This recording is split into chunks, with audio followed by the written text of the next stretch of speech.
Ay, magandang araw. Nako, ito, breaking news po ito at dahil sa unanimous po ang naging desisyon ng Korte Suprema na kung saan ay idineklarang unconstitutional o labag po sa ating saligang batas. Ito hong articles of impeachment laban po kay Vice President Sara Duterte.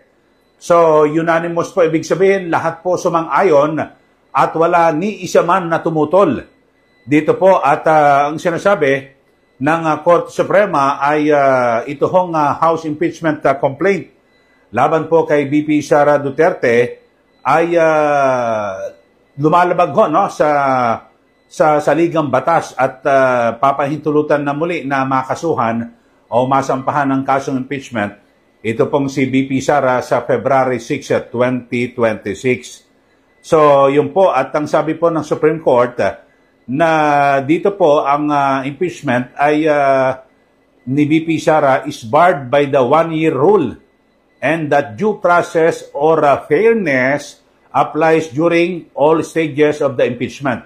So dito ho mga kababayan ay napagalaman at nakita ho ng Korte Suprema na yung ika-apat na impeachment complaint na pinirmahan po ng 215 na mga kongresista ay labag po sa konstitusyon kasi may mga nauna po yan, no, na impeachment case. At yung unang tatlo, yung una December 5, tapos dire-diretso yan ang tatlo. At yun nga ho ay diniklarang unconstitutional. Pero dito ho mga kababayan ay siyempre ano ho kaya magiging epekto ho nito dito ho sa isyong ito kasi sa nasabing desisyon ng Korte Suprema ay may mga umihirit pa ng mga senador dito, no, na itutuloy raw impeachment. At ito ho katulad ho nitong si Senator Villanueva. Ang sabi po ng ilang mga senador ay ganun si Senator Soto, no? Ang sabi po nila ay ipagpapatuloy raw po ang impeachment proceedings o ng impeachment court ng Senado kahit na ang Supreme Court ay nagdesisyon na nagdedeklara na yung fourth impeachment complaint against VP Sara ay unconstitutional. Alam niyo ho, itong mga senador nito gusto magkagulo ang bayan Gusto kong magkagulo ang Pilipinas. Sabi po ni Senator Villanueva, Joel Villanueva, na hindi naman po ito abogado dahil daw po ang impeachment court ay itinuturing na sui generis at isang legal term na ang ibig sabihin ay unique and operates independently from the procedures applying to regular courts. Yun ho. Yan po, ang nagsasabi ho niyan ay si Senator Joel Villanueva na hindi naman po abogado. At bukod ho dyan, ang sabi ho, kahit na nagdesisyon po ang Korte Suprema, pwede raw na ituloy ng impeachment court yung kanilang gagawing paglilitis. At bukod ho kay Senator Joel Villanueva, ay sumang-ayon din ito pong si Senator Tito Soto. At na kung saan ay ayon daw po, no, sa mga legal luminary na ang Senate Impeachment Court ay pwedeng baliwalain po ang desisyon ng Korte Suprema. So yun ho, kung babaliwalain po ng mga senador ang desisyon ng Korte Suprema, magkakagulo tayo. Kaya lang, yung mga nagsasabi ho rito, mga kababayan, parehong hindi abogado. Itong si Senator Tito Soto at Senator Joel Villanueva. Alam nyo ho, mga kababayan, na ito ho, no, itong mga senador na ito, nagsasabi na dapat na ituloy, Supreme Court na nagsabi. Kapag ganyan, hindi po natin nirespeto ang Korte Suprema, wala hong mangyayari sa ating bansa. Wala hong mangyayari sa ating bayan. So, dito nga ho, ito ang Malacanang ay nanawagan na po sa publiko na irespeto ang desisyon ng Supreme Court.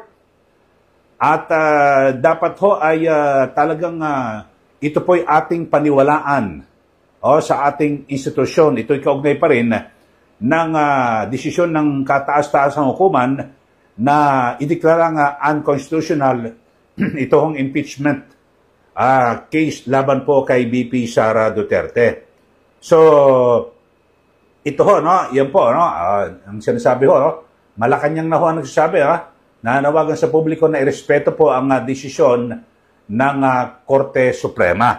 At bukod ho rito sa Malacanang ay naglabas din ng pahayag ang House of Representatives at na kung saan ang sabi yun nga ho, talagang dapat daw po na irespeto, no, ng o nirespeto raw po ng mababang kapulungan ng Kongreso ang naging desisyon ng Korte Suprema. At bagamat may binabanggit, ito pong si Attorney Princess Abante, na ang desisyon ay, ang sinasabi niya ay, ito, yung pagiging deklarasyon ng unconstitutional, ang sabi po ay parang baka yung check and balance principle ay malagay daw po sa balag ng alanganin. So, yan po yung mga reaksyon ng mababang kapulungan ng Kongreso sa pamamagitan ng Attorney Princess Abante. Tapos yung Malacanang ay sabi po, sa mensahe po niya sa mga reporters, ay bagamat hindi pa ho nare-review ng Malacanang ang naging desisyon ng Korte Suprema, sabi ho ni Attorney si Claire Castro, Yusek Castro, na sabi niya, we call on everyone to respect the Supreme Court and place their trust in our institutions. Okay, so yun po ang pahayag na Malacanang. Pero, ang nagugulat ho ako dito, bakit may mga senador na umihirit pa? At parang gustong magkagulo dito po sa Pilipinas. At tila gusto nila magkaroon ng ng constitutional crisis. Ito hong si Villanueva, na ayon po sa mga reporte, siguro dapat talaga maimbestigahan doon ito, no? Sa yung sinasabing di umano ay parang sa insertion ng pagsisingit po ng budget sa 2025 national itong General Appropriations Act. So, yun, no, pero kahit na magsabi pa itong sina Villanueva at Soto, siyempre ang daming mga abogado diyan po sa Senado at baka mukhang hindi naman to ubre. Okay na Attorney at Senator Dante Marcoleta, o si Senate President Chis Escudero, si Attorney Senator Alan Peter Cayetano. So, kasi alam niyo kung ganyan may desisyon ng Supreme Court, sa tingin ko dapat itong irespeto. So, ang panawagan po ng Malacanang, pakinggan ho at respetuhin, nagsalita na po ang institusyon. So, yun lang po, mga kababayan, at bagamat siyempre may mga hiwalay, no, na tatlong sangay ng ahensya ang ating gobyerno, yung ehekutibo, legislatura at hudikatura. Yun ho. Pero sa ilalim po ng 1987 Constitution, mga kababayan, yung judicial review. Ako hindi po ako abogado, pero base po sa mga nakausap ko lagi ng mga abogado, yung judicial review ay tanging ang kapangyarihan ay nasa Korte Suprema.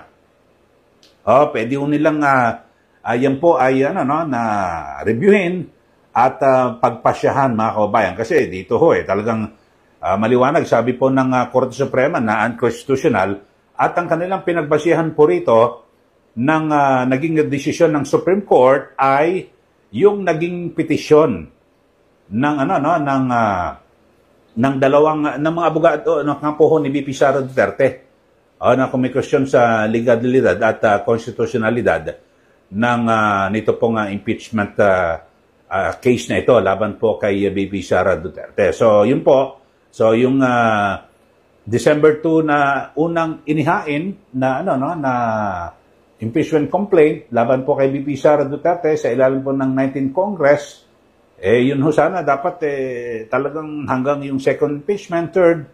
So wala ho, talagang nabaliwala ho, mga kababayan. At yun na po, maliwanag na po, nagdesisyon ng Korte Suprema at titingnan ho natin kung ano ang mangyayari diyan po sa Lunes kung itong mga inisyal na pahayag ni Senator Joel Villanueva at Senator Tito Soto ay mananaig. Pero majority wins, Kung sino ang mayorya, yun po ang mananaig. Simple majority.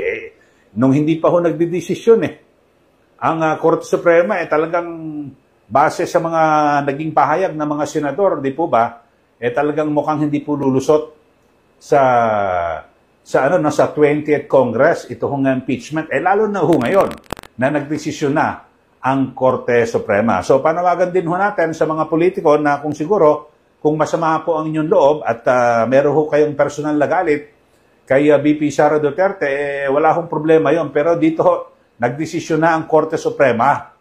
At siguro, sabi po nga ng Malacanang, irespeto ho natin yung mismong mababang kapulungan ng Kongreso na sila po ang nagsulong dito, nagpahayag na rin po na kanilang nirespeto itong naging desisyon ng Supreme Court. Sana ho, lato tayo, importante ho rito, manaig po ang hustisya at katotohanan at dapat ho tayo ho mga Pilipino ay talagang kilalanin yung mga institusyon tulad po nitong Korte Suprema. Dahil sa alam nyo naman ho, kapag hindi natin kikilalanin yung kapangyarihan ng Korte Suprema, wala nga.